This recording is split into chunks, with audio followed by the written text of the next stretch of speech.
Dhamma discussion and meditation.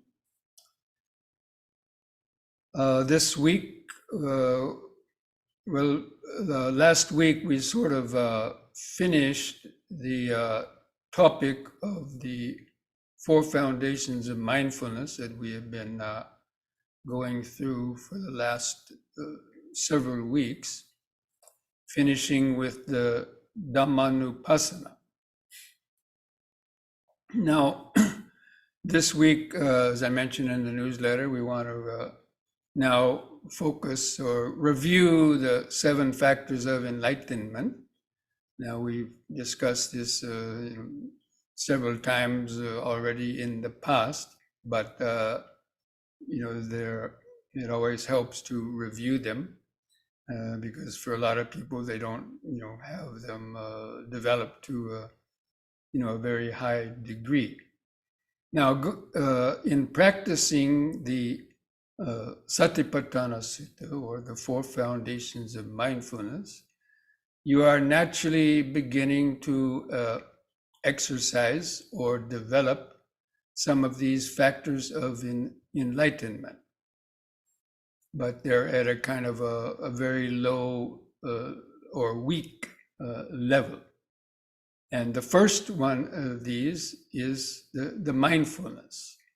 So actually, the seven factors of enlightenment are what are ordinarily developed as you go on deepening and developing your mindfulness and concentration and going through the foundations of mindfulness.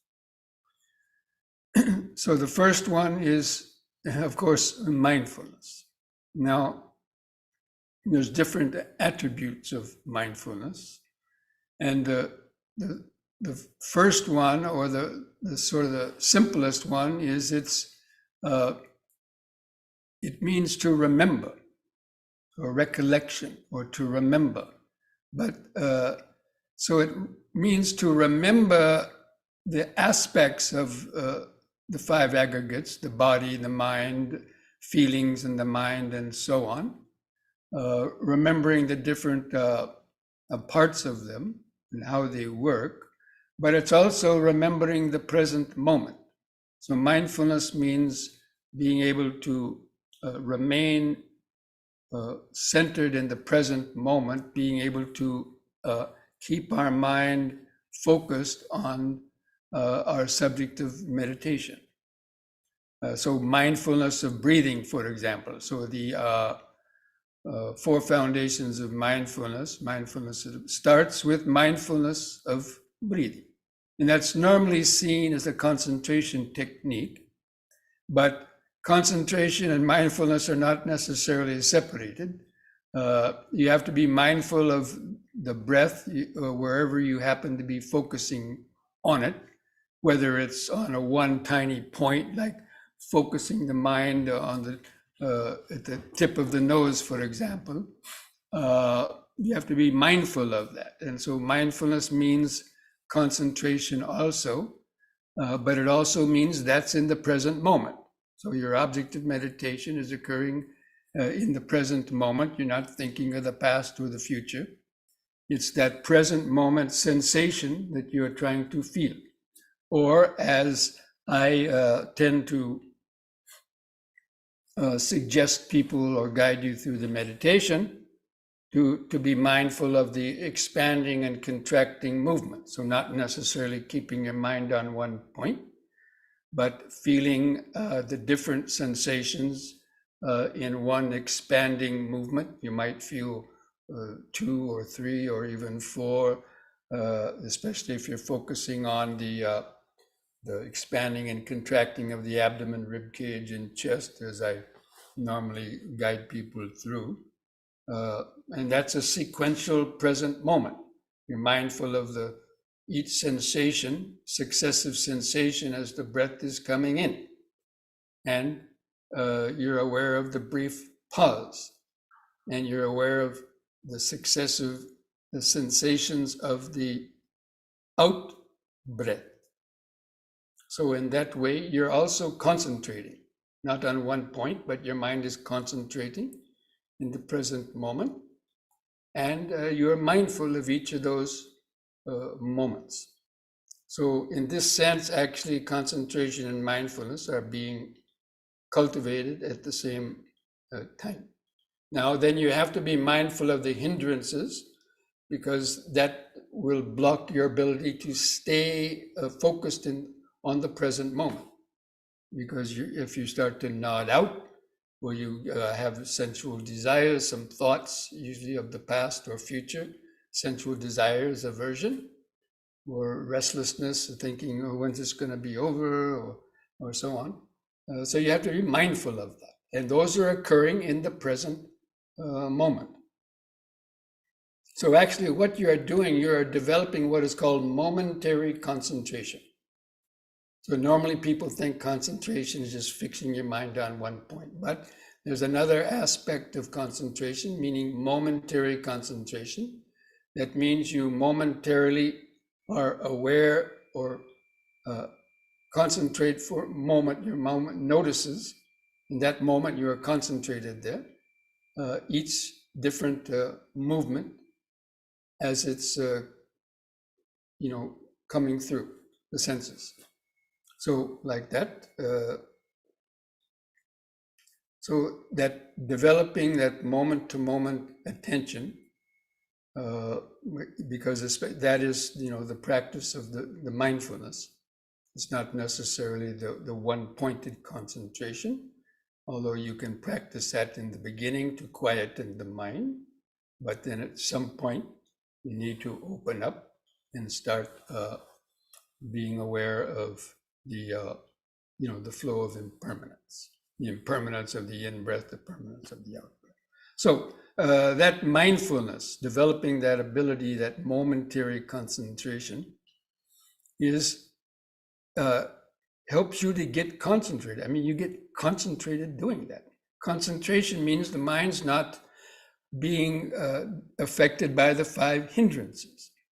So it's still concentration to notice from moment to moment, different things are coming and going. You're not thinking of the past, you're not thinking of the future, you're not sleeping. The mind is very awake.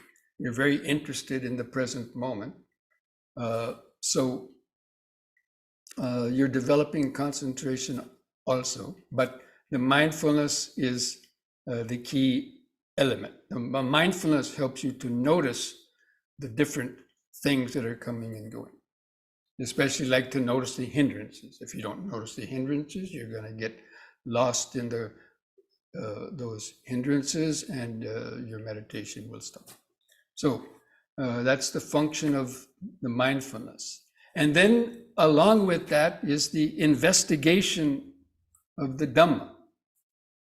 So we practice this mindfulness of breathing. Ideally, one should practice mindfulness of breathing kind of by itself. And as I've mentioned before, the ability to be able to count your breaths from 1 to 10 and from 10 back to 1. I mean, just to count your breaths from 1 to 10 without getting lost is quite a milestone for a lot of people. But if you make it to 10 without the mind wandering, then you can reverse the count from 10 back to 9, 8, and back to 1. Now, normally, if you can count your breaths from 1 to 10 and from 10 back to 1 without the mind really getting lost, then that should be good enough concentration then to start opening up the field of attention. I mean, that's just a kind of a guideline. Now, some people may require more time or to repeat that counting of the breaths, but that's a very good technique because it's a signpost. A lot of people don't know whether they're concentrated or not. They say, at what point? So these are very specific points. If you're able to count your breaths from 1 to 10, from 10 back to 1, or you can repeat that 2 or 3 times. But at some point, the hindrances stop, affecting you. You're able to stay in that present moment and to feel the effects of the mind becoming more centered. So that's and as that mindfulness gets stronger, that is the development of that enlightenment factor of mindfulness. Actually, to be an enlightenment factor, that means that mindfulness should be developed to that point of where the hindrances have become suppressed, and then the mind becomes very tranquil and very calm and centered and bright. That would be, you could be considered then, that's the actual enlightenment factor of mindfulness.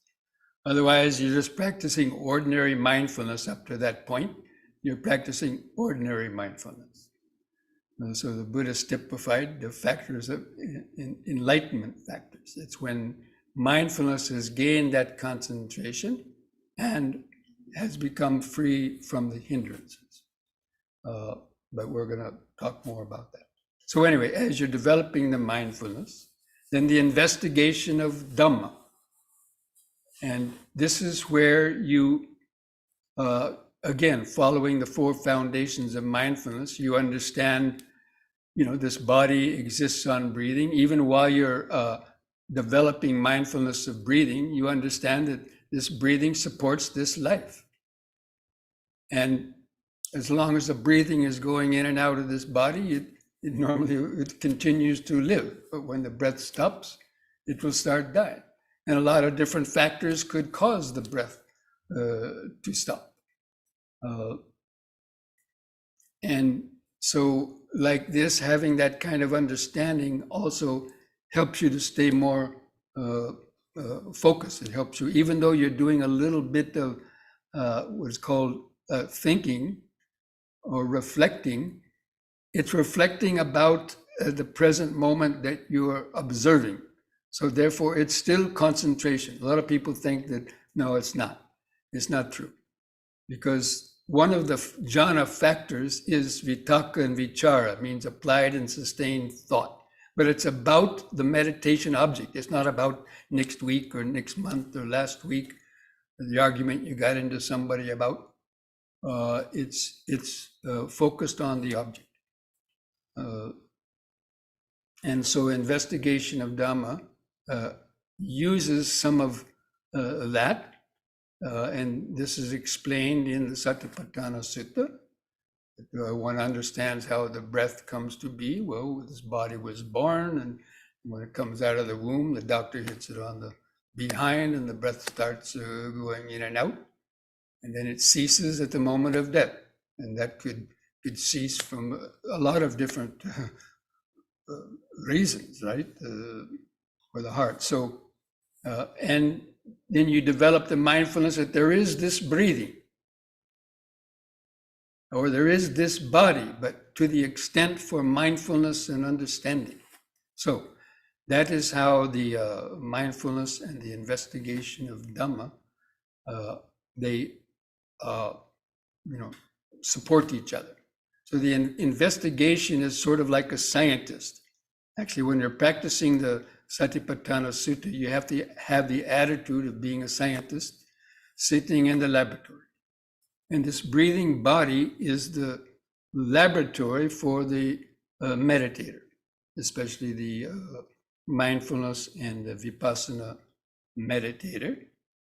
And we're sitting down and keeping the spine straight. We're understanding why the importance of that is, because to be able to more clearly see the sensations coming through the nervous system. And so that attitude of, and then looking down the microscope. The microscope is our focused awareness, is the concentrated awareness. So when you're practicing the meditation, you're sort of looking down and you're feeling the breathing, in the center of the body, the expanding and contracting sensations. And then you're feeling the posture, because after the breathing comes the posture in the parts of the body. So you're feeling the body. And what I like to encourage people is the sitting body. So the breathing body. So this body is sitting and breathing. When you're meditating in the sitting posture, it's sitting and breathing. And you're sort of just watching it, sitting and breathing, and feeling, the sensations of breathing, but then you open up and you feel the shape of the body and the sensations and other parts of the body. But that can only be seen when you gain that concentration. If you haven't concentrated to the point of being able to count your breaths from 1 to 10 and back to 1, you probably won't be able to do that. That's why this is very important. It's a step-by-step development. And that's why a lot of people wind up not, they want to jump ahead too far, or they don't do their homework, so to speak, in terms of following these very specific instructions of the Buddha that's in the Satipatthana Sutta, because each one is a stepping stone for reaching the next level. So that investigation is, in terms of anicca, dukkha, and anatta, it's seeing how the breathing in the body is impermanent. We understand how this body is subject to, you can contemplate the body while you're watching the body breathing. Okay, it lives on breathing. The heart beating is also there, causing blood to go out and feed the cells. And if you incorporate this, it really keeps your mind focused. But this body is subject to lots of pains and impermanence, and death. So you can incorporate this as part of your investigation of the Dhamma. The Dhamma means the breathing body in that case. And that's what we're contemplating at the beginning. And you can, so it's cultivating this attitude. It's not just watching things or concentrating on a point. It's cultivating this kind of vision, this understanding, and this sort of detached awareness, seeing it as an objectified process. It's just the body. At the end of those, the Satipatthana Sutta, he says, mindfulness is established that there is breathing, just for the extent of maintaining our mindfulness and awareness and not understanding. And you detach from other things coming through your body and mind. And then you understand the body is there. This body exists, made up of the 4 elements, all these different sensations that are coming and going. And understanding this body exists just to the extent of knowledge and awareness. So just, keeping the mind, being aware of breathing in, sitting, breathing out, sitting. So in those pauses between the breaths, you try to feel the sitting body and the sensations of it, the present moment. That it's only when you've developed that focus and concentration on the body that then you can more clearly see the next stage of the feelings that we've already gone over, the pleasant and painful feelings. And you examine them. The mindfulness is aware of when a painful feeling arises, how it lasts, how it ceases. It's aware of a pleasant sensation, or it's aware of just neutral sensations. And it's aware of how these sensations arise, how do they cease, and how do they stop coming in the future. So all of this is part of that kind of discursive concentration, but it helps you to stay focused. A lot of people, they say, oh, I just try to focus my mind on a thing and it wanders. Are very difficult. That's because we're addicted to thinking. So instead of trying to stop your thoughts, you develop directed thinking. You develop thinking about the Dhamma instead of letting your mind wander into thinking about, oh, where's Mita now? Or, some unimportant thoughts. So the thinking is about what you're meditating on. So it's not a distraction. it may be a distraction in the later levels, but in the beginning, it can help you to stay focused. So that's part of the investigation, the enlightenment factor of investigation. And that gives you a lot of energy. So while you're doing that, because you're getting concentrated and you're seeing how things are, coming and going, you get a lot of energy. And you start, not worrying about whatever pains might be there in the body or other distractions. You're starting to get, more concentrated. So gradually your factor of concentration is also developing as you're developing these mindfulness and investigation.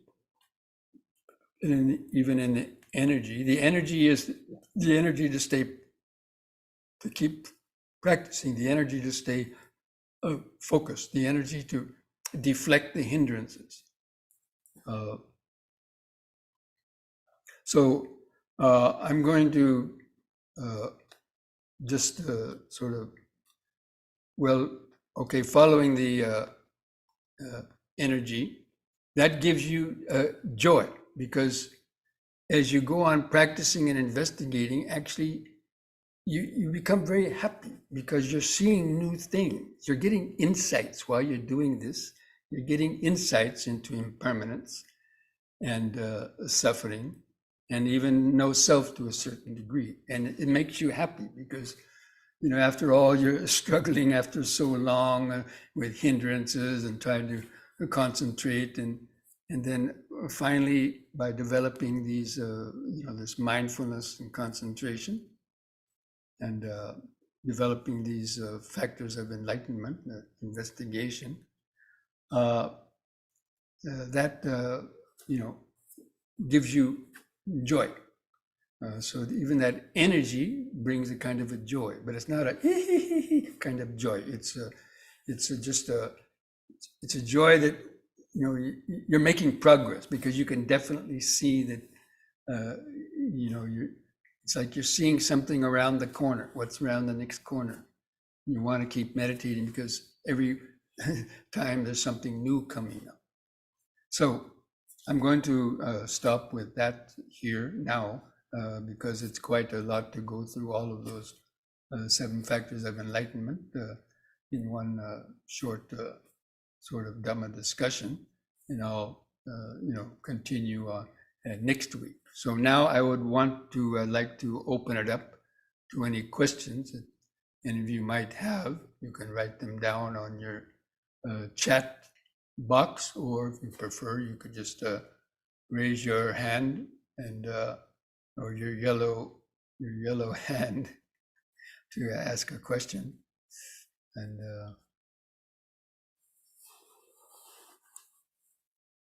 I'll give you a minute to write some question down.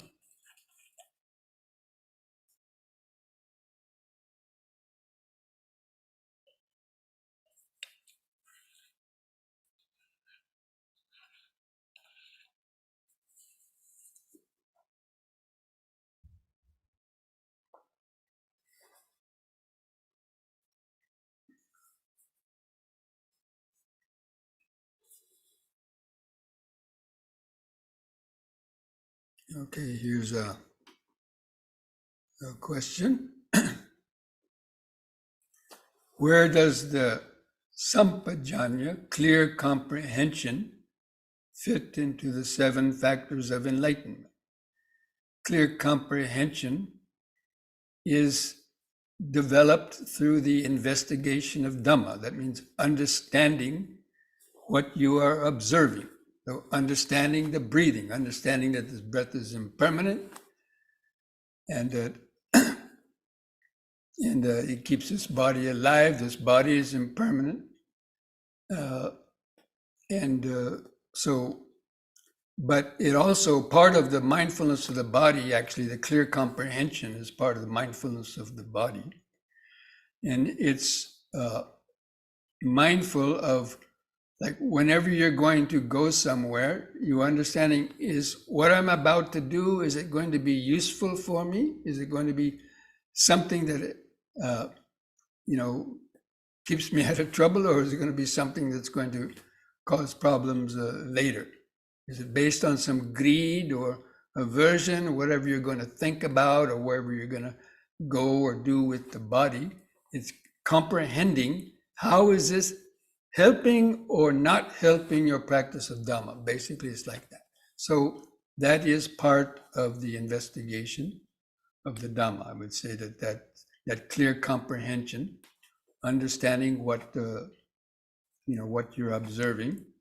So understanding what the breath is, how it's made up, how it keeps the body alive, understanding what this body is. This body is a home for the mind, and this body should be used for developing the path to freedom, not cultivating unwholesome thoughts that keep the mind more caught in the web of suffering. So that clear comprehension comes from the investigation of the Dhamma.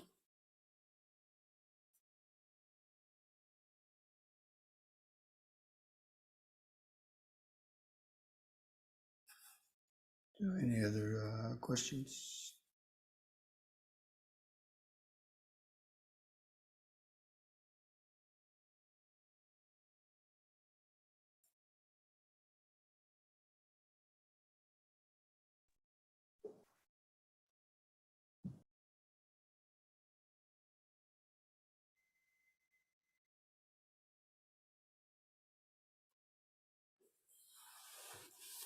Well, if there's no other questions, then we'll just take a short break and come back and do some, maybe have a little longer session of some stretches and then our meditation practice.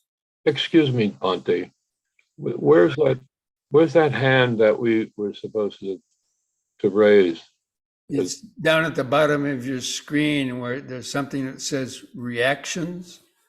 If you click that face, all right. It will, I think it says a raised hand. I don't like the word reaction, so I must have missed it. Maybe. But now I know where it is, or where the hand is. Right. I was going to mention with the clear comprehension, it would be called a characteristic of correct mindfulness too, in that, at that point. Yes, mindfulness is usually conjoined with that understanding. That's what qualifies it as right mindfulness. Right. People talk about mindfulness. Buddha talked about right mindfulness. So there's a difference. Right mindfulness means having this understanding with it, to really be called right understanding. Right. Thank you, Bhante. Okay.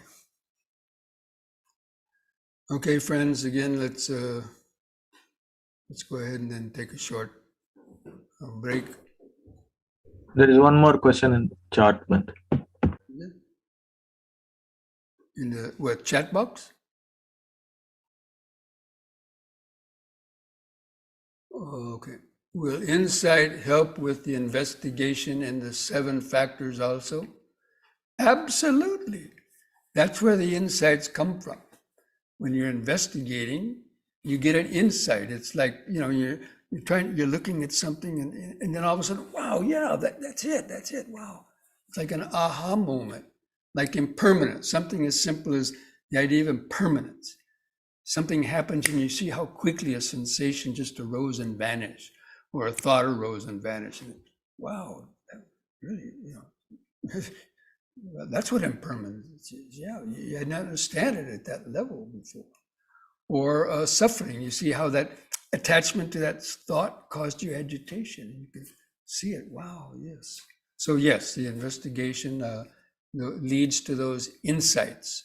And those insights are what brings you the energy. You want more of them. And they give you joy. That's what I meant by, you're learning something. The insights, it means you're learning. So you learn from those insights, and it comes from the investigation, but you have to help that investigation along by following the Buddha's guidelines in the Satipatthana Sutta, knowing how these things arise, how they continue, how they cease, and developing the understanding of anicca, dukkha, and anatta. Okay?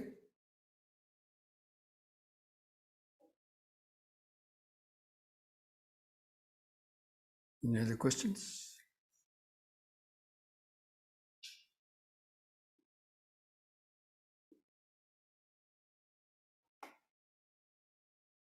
Okay, as we mentioned before, we'll take a few minutes break, come back and do some yoga. Okay?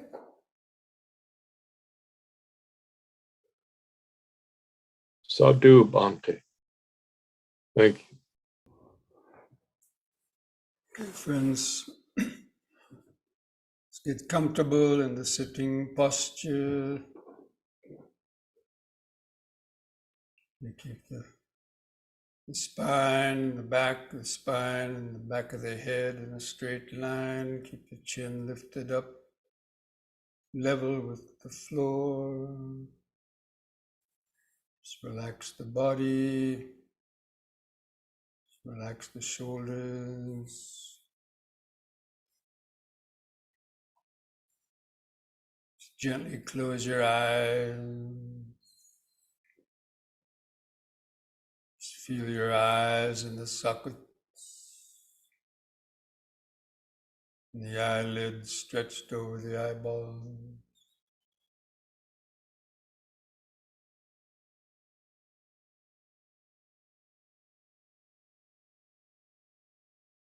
Just try to feel your head. The eyes are in this head. Feel other sensations on your face. The skin stretched over the face. Feel the lips touching together. Having just done all those yoga exercises, you should be able to feel the sensations more clearly.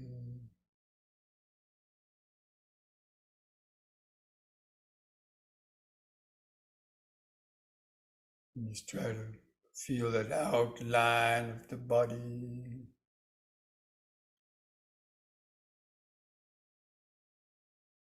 Feel the shoulders, arms hanging from the sides, hands touching together.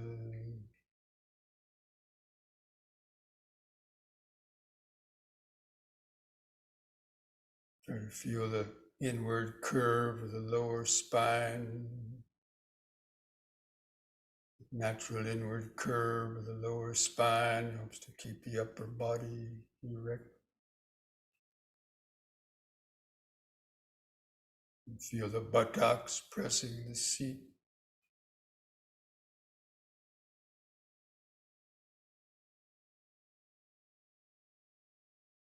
Feel the way the knees are bent, and the feet underneath.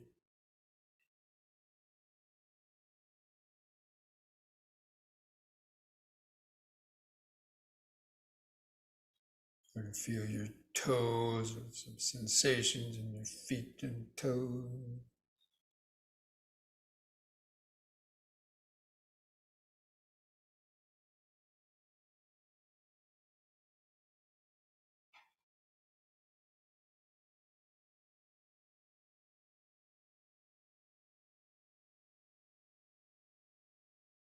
And again, let the awareness kind of settle back on the eyes, and from that point behind the eyes, feel the outline of the body, all those different places create the outline of the body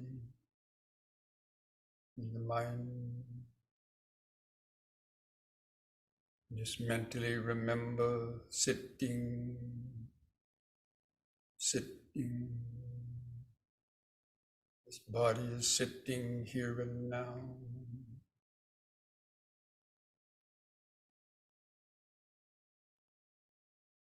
Then begin some deep, slow breathing again, like we did in the yoga. Try to take a few seconds to expand your abdomen, rib cage, and upper chest, holding the air in 2 or 3 seconds. Feel the pause to give time for the blood, oxygen to get into the bloodstream. Try to feel the last bit of air going out of the lungs. And the out breath that expels carbon dioxide.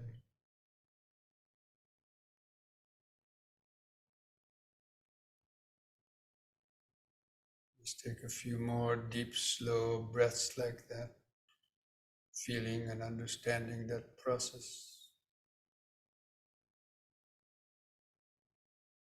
Holding the breath in longer, it gives more time for all the oxygen in the lungs to get out into the cells, taken out to all the via the blood, charge up the cell. Kind of visualize, think that helps you to stay concentrated.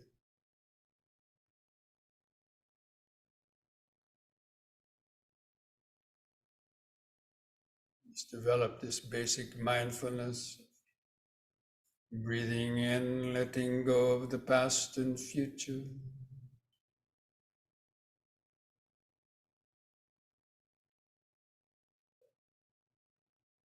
Breathing out, sitting here and now.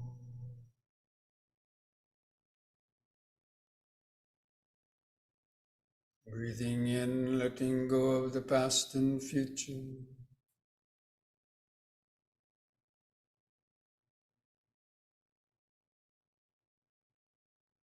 Breathing out, sitting here and now.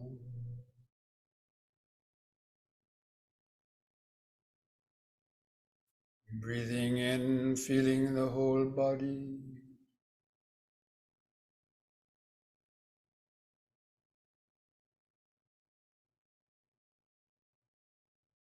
Breathing out, feeling the whole body.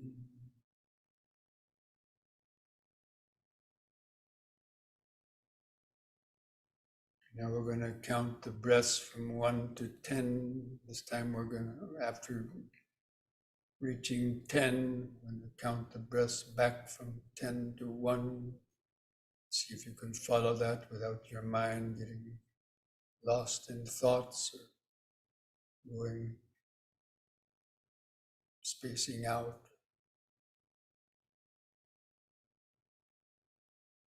So on the next expanding in breath, mentally count to 1. Feel the brief pause, contracting out breath, also count to 1. Feel the last bit of air go out. The next in breath, 2.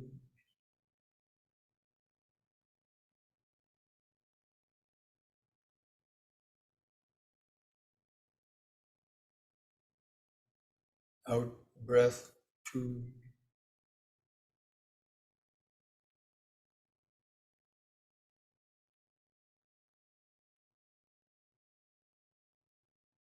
In 3.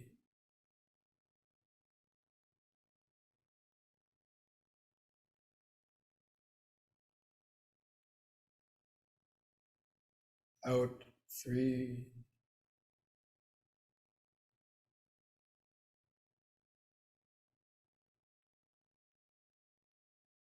In 4.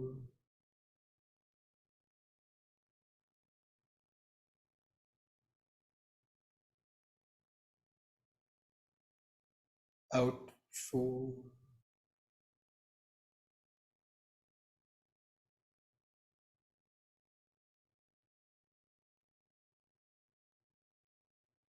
In 5.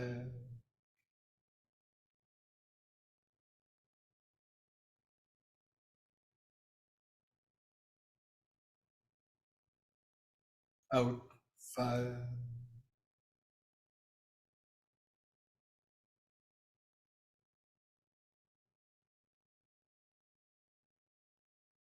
in 6,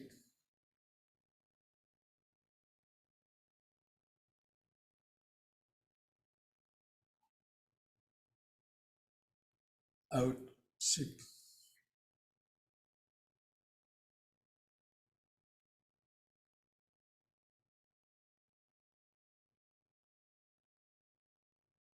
in 7,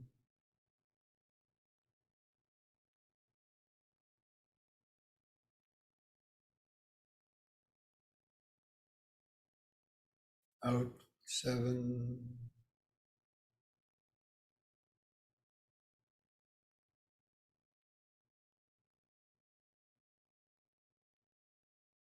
in 8,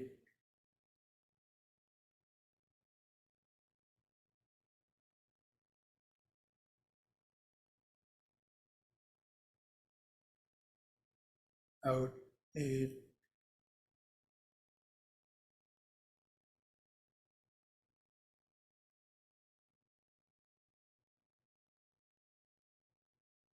in 9,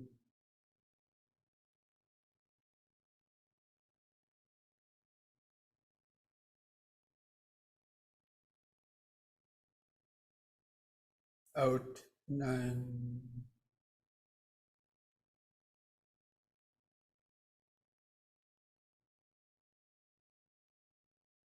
in 10,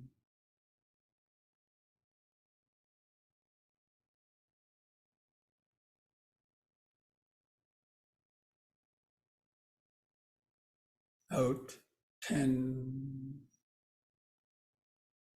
We're going to reverse the count. Next in breath 9,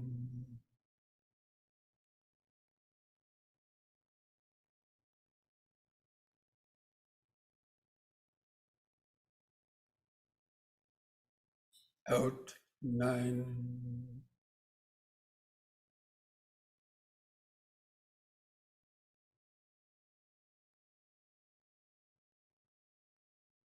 in 8,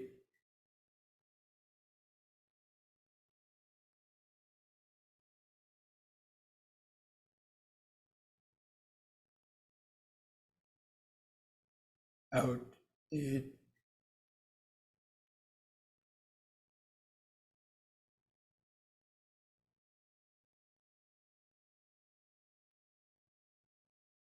in 7,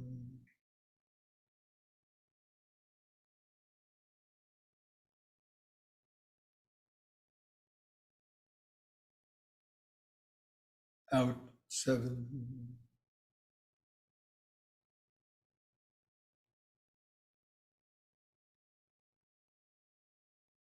in 6,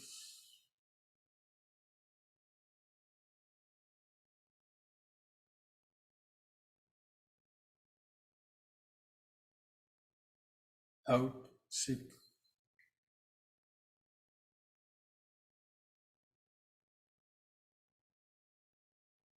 in 5,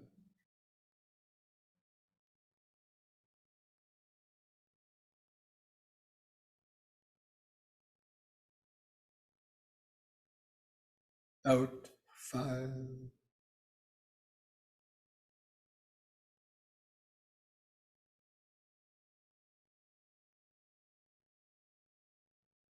in 4,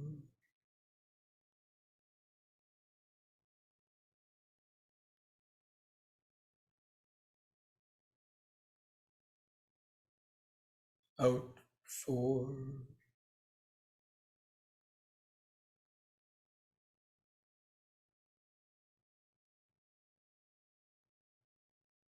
in 3,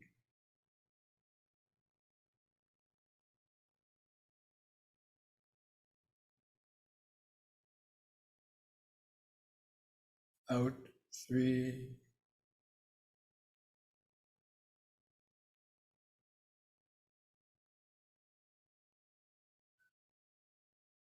in 2,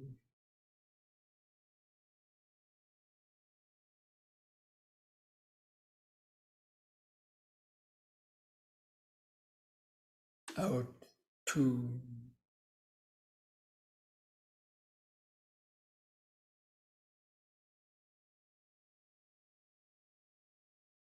in, 1,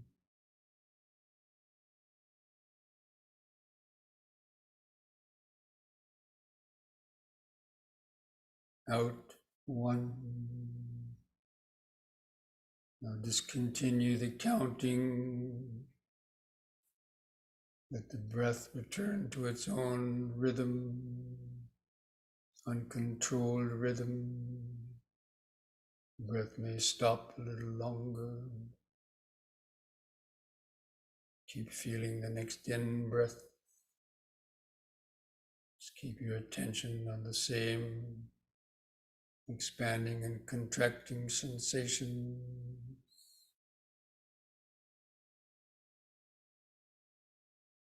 You can use the mental reminders of simply in, sitting, out, sitting. Try to feel the sensations where the clothing rubs against the skin of the abdomen, stomach, rib cage, or chest. It expands and contracts. There's many different little sensations of expanding, a brief pause, contracting, the brief pause. Just follow those movements with moment-to-moment attention, momentary concentration.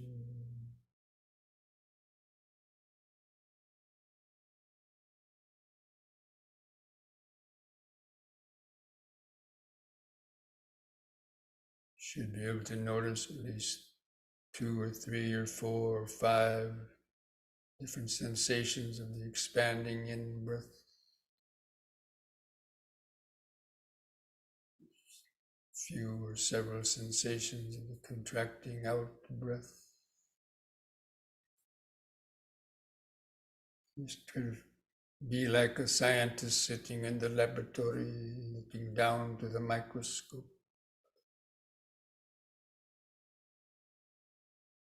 Just turn up the power of the mental microscope.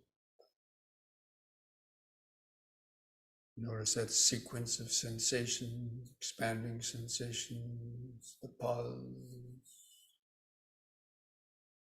contracting sensations, and the pause, the flow of the present moment. In, sitting,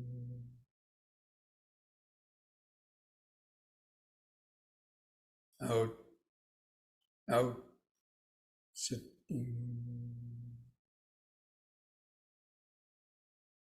Just understanding that this breathing process keeps this body alive, charging up the blood, goes out to the cells of the body, charges them up so they can do their life-supporting work.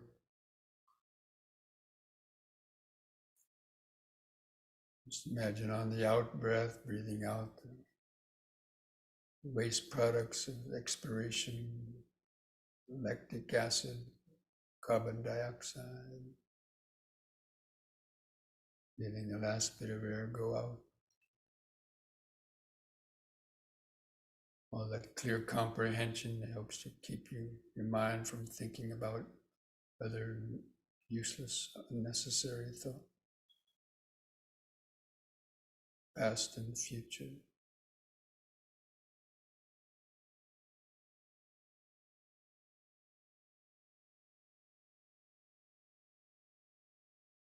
Just mindfully breathing in, mindfully breathing out.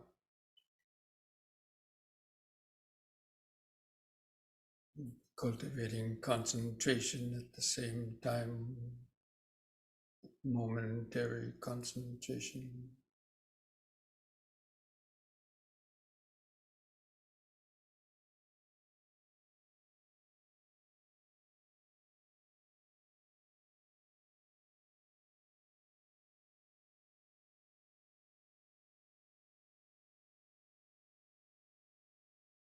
Brief pauses between the breaths, feel the outline of the body. This breathing is going on within this larger body. It's the breathing that keeps this larger body alive.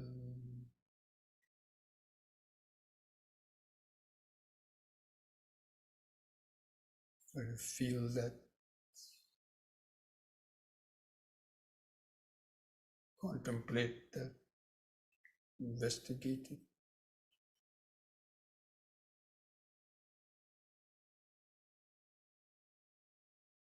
Breath by breath, moment by moment.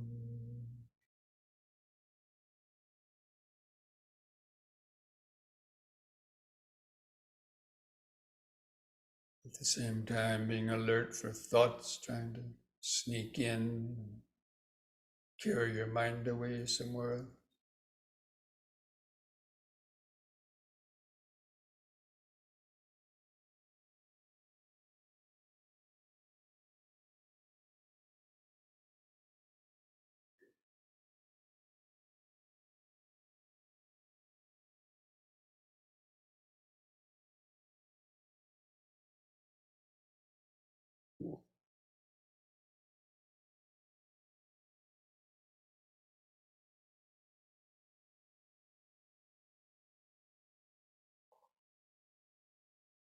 Even while you're feeling the expanding and contracting sensation, you can feel other sensations in the body, the pulse of blood or your heartbeat, or clothing touching the skin in the background, or itchy, prickly sensation.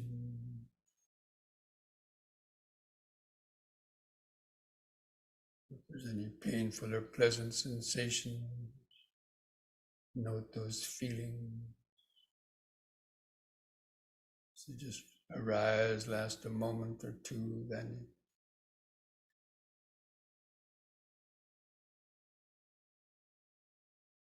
all those painful or pleasant sensations are just coming and going through this breathing body.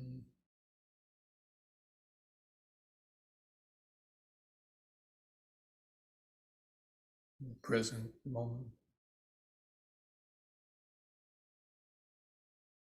All these sensations are impermanent.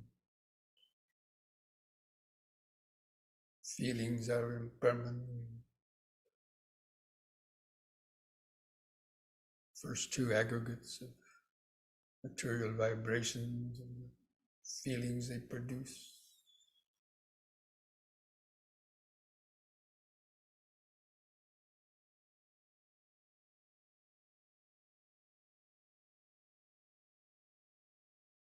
All happening right there in the eye of the microscope, the awareness.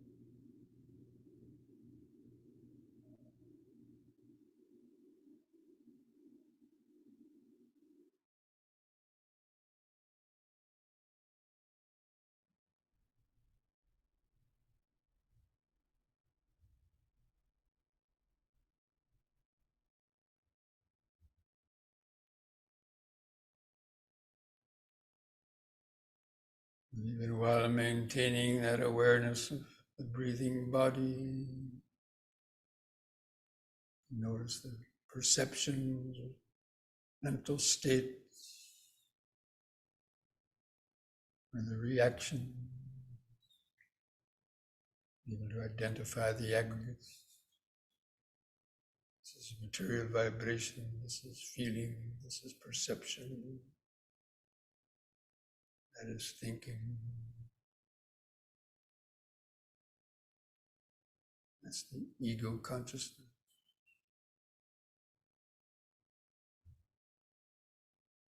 It's investigation, investigating body and mind as it's occurring. It's not abstract thinking.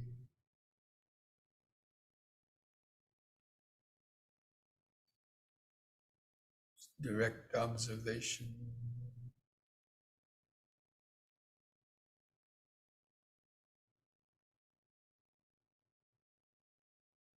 It's like a scientist investigating and looking down to the microscope and observing what's going on. That magnified lens.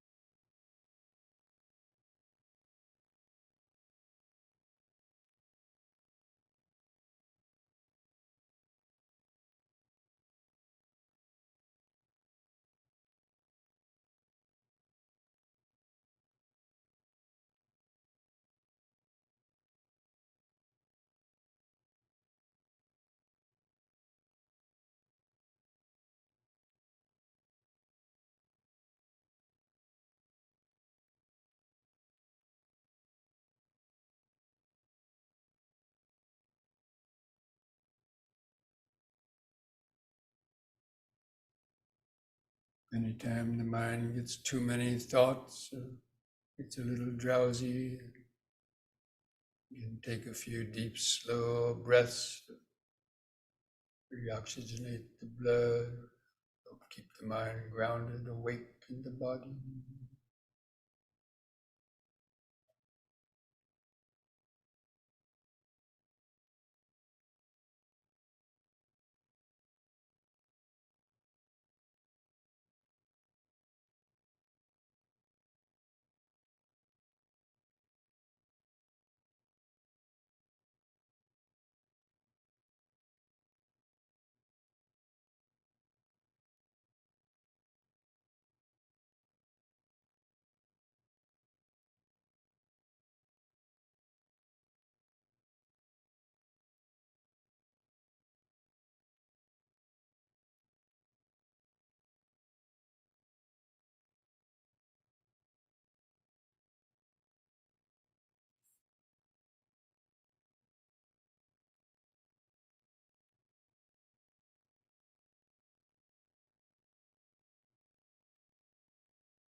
Breathing in, sitting.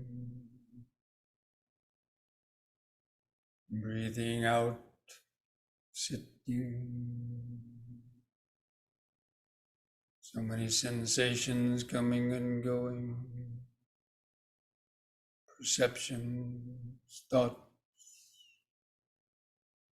urges coming and going, thoughts of I, me, your mind coming and going, it's coming and going, present moment of awareness.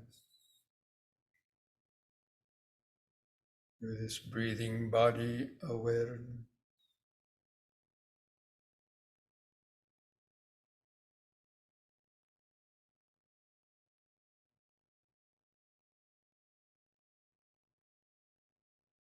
It's opening up to the flow of impermanence.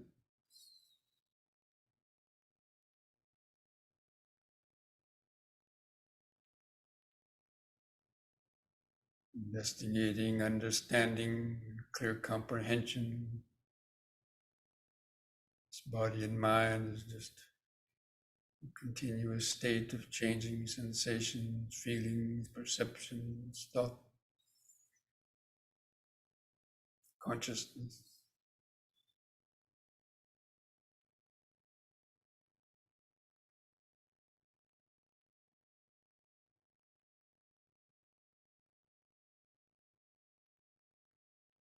Establishing the awareness of this breathing body exists, this mind exists, is for the purpose of gaining awareness and knowledge, not clinging to any of it.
What sensations, thoughts arise based on that sound vibration.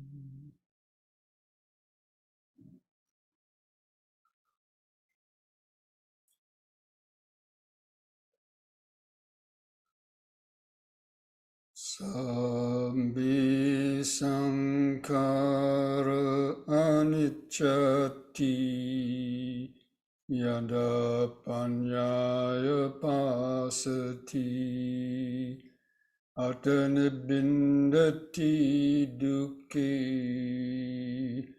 yesamaggo visuddhiya. Dukkha patta ca nidukkha bhaya patta ca nibbaya sokha patta ca nisoka hontu sabbi pipanino.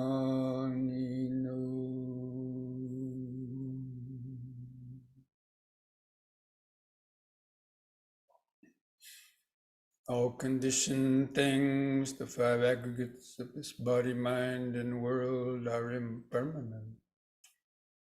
When one sees this with the eye of wisdom, one becomes disenchanted with suffering.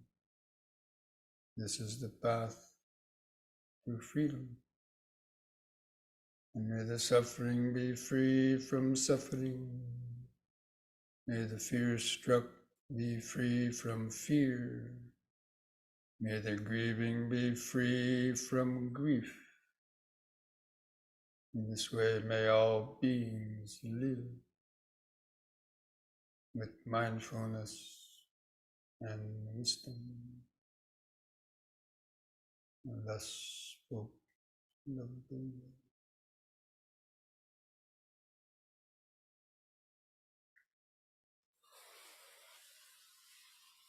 Just mindfully place your hands at the edge of your knees. And take one more deep, slow breath and stretch your head back and arch your lower spine. Pull the hands on the knees to arch the spine backwards. Hold it a few seconds. Feel the sensation. And lift the head up on an in breath. On an out breath, press the chin to the top of the chest to stretch the neck vertebrae.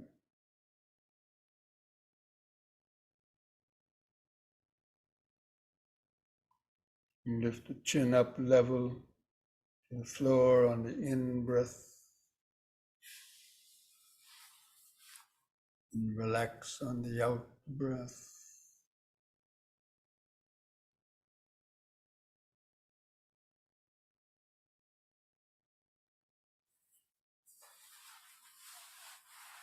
If you like, you can join in chanting the word sadhu 3 times slowly. Do the chanting on a long out breath. Feel those sensations in your body and mind. Breathe in.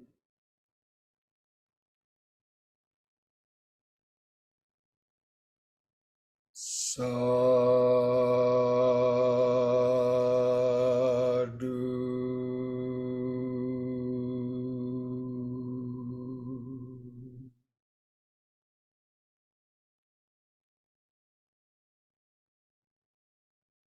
Sadhu.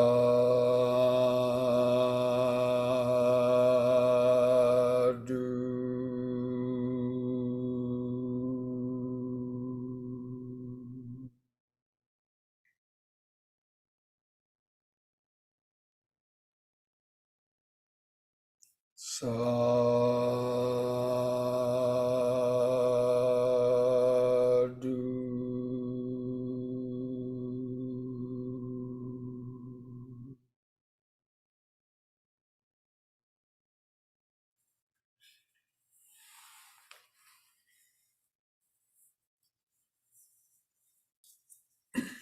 Okay, friends.